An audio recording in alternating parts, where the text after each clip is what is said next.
Balti kett oli vähän vinge, eriti Raplamaa. Ma sõitsin nii-öelda Remmil Rutika laivi kaasa.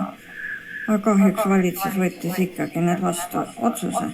Ja meie, kes kõik Balti keti ääres maanteel olime kokkuleppel, see ei kanna maski poes.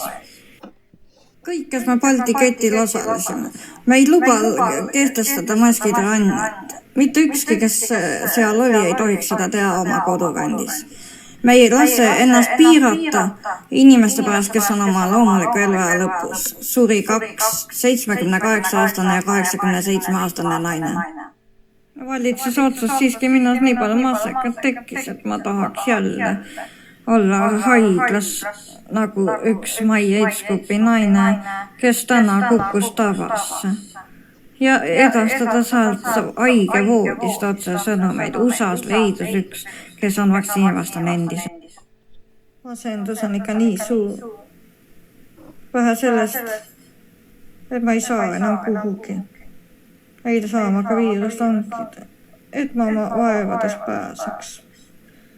Poes kammitseb hirm. Spordimuuseumis ei lasta ukseski sisse.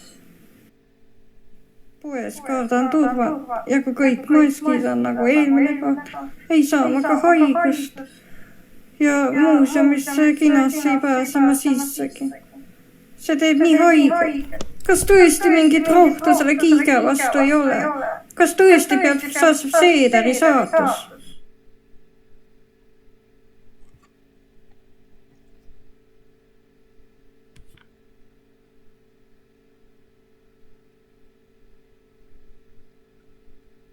See Tanel Kiige ja Kaja Kallas viimane oli skets ehk Suune on soov. Nad võtsid ära vangistuselt ka ajalise perspektiivi. Tunded on kahetised. Osa minust tahab, et läks täiesti kontrollijad välja, aga osa ei taha ka juhtumid.